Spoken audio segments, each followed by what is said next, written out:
Get comfy with your porg. We're about to talk Star Wars.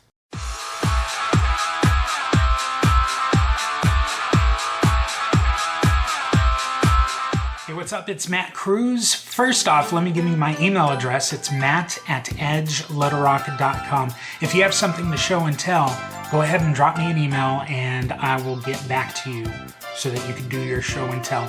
I'm very excited to have our next guest. I am a huge Star Wars fan, and we're going to be talking to Matt Agee. He is the commanding officer of the 501st Legion Diamond Garrison here in Arkansas. And if you've ever seen any of the Star Wars guys around town doing good things for the community, chances are you saw the 501st Legion.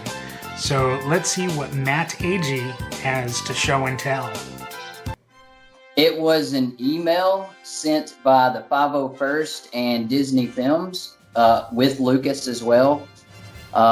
It was an invitation that Legion members got around October of last year. And it was an invitation for people submitting certain costumes. And you would have an invitation, if you were approved, to go to Los Angeles, California for the world premiere of the Rise of Skywalker in your costume. Wow. So you get this invite. You're told that you're invited to come out to Los Angeles. And did it take you any time at all to say, hell yeah, I'm going? Or did you have to think about it? No, it was just like that. It was, they needed a quick response. So they knew if, you would have the hotel room and Lucasfilms could go ahead and Disney could make arrangements for you to be there. You had to let them know within 24 hours. I immediately sent them an email and said, I accept. So I know you don't fly, so you ended up driving out there to California, right? Yep. So tell me how the trip was, and when you arrived, what happened? I arrived a day before. We had a meetup at a local cantina, a Star Wars-based cantina, and we got to meet a couple of actors from The Mandelorian. The trip out there was amazing. You get to see everything. I actually took my dad, and it was quite entertaining. So it was a blast. So you met two actors from The Mandalorian. Yep. And then what? You got dressed in your gear, and did you have to watch the movie all dressed up, or how'd that work? We did. We went on the 16th. That was the showing. And we got, a little yearbook and stuff that we got to go see. And there's me in the costume. These are all Legion and Rebel Legion members that got to participate. We had an allotted time for armor characters and soft characters. So a soft character would be basically like a TIE pilot or a Jedi. Hard armor characters would be a TIE pilot, a First Order Stormtrooper, a Stormtrooper, Darth Vader, stuff like that. And what we did, it was the red carpet event, but it was technically blue carpet. We got to stand across from each other as the celebrities came down the carpet to go in to watch the world premiere. So not only did I get to meet them, I got to sit with them in the Chinese theater, and I got to see the movie with them. Nice. And why was it a blue carpet and not red?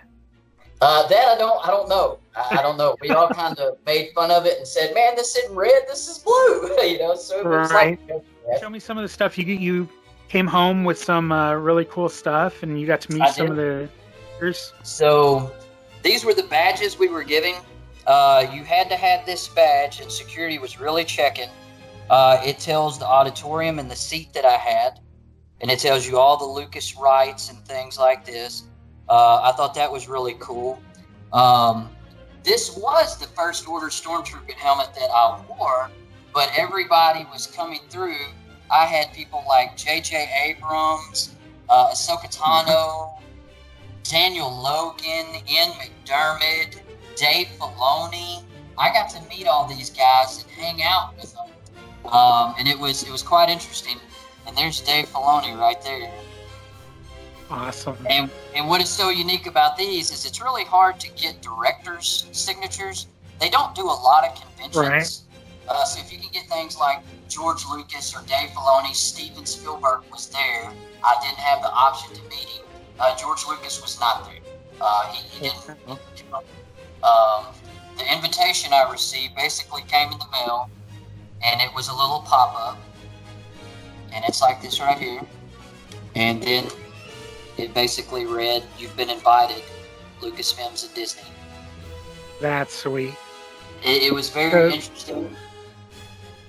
From the time that you were told, about this and that you accepted, to the time that you were able to tell anyone about it, other than your dad who was going to go, how long was that time?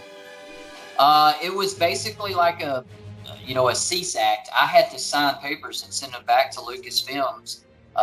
We couldn't say anything. We literally couldn't say anything until we were out there.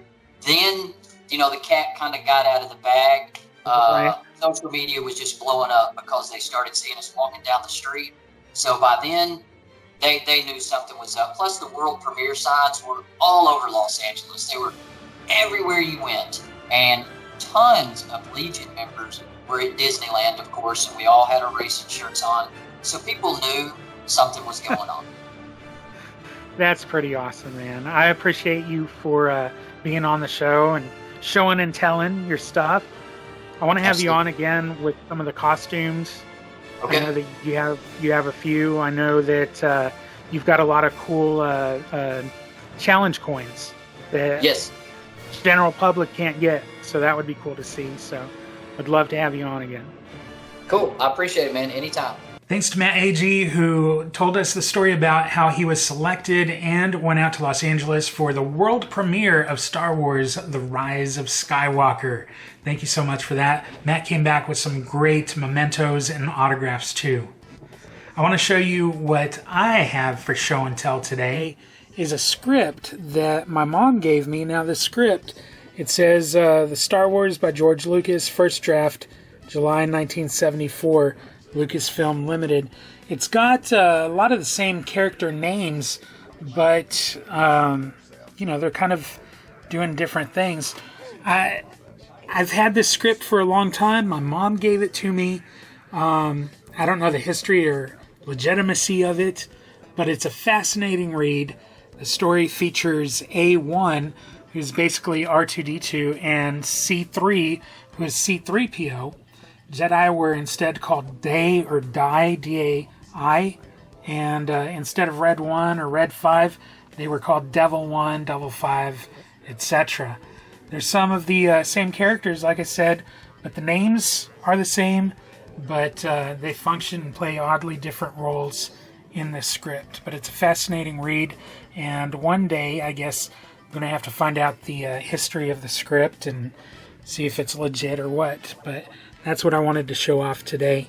The Star Wars by George Lucas.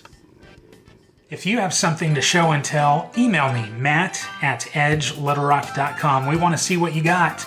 New episode coming up Wednesday. You stay safe and healthy. I did that.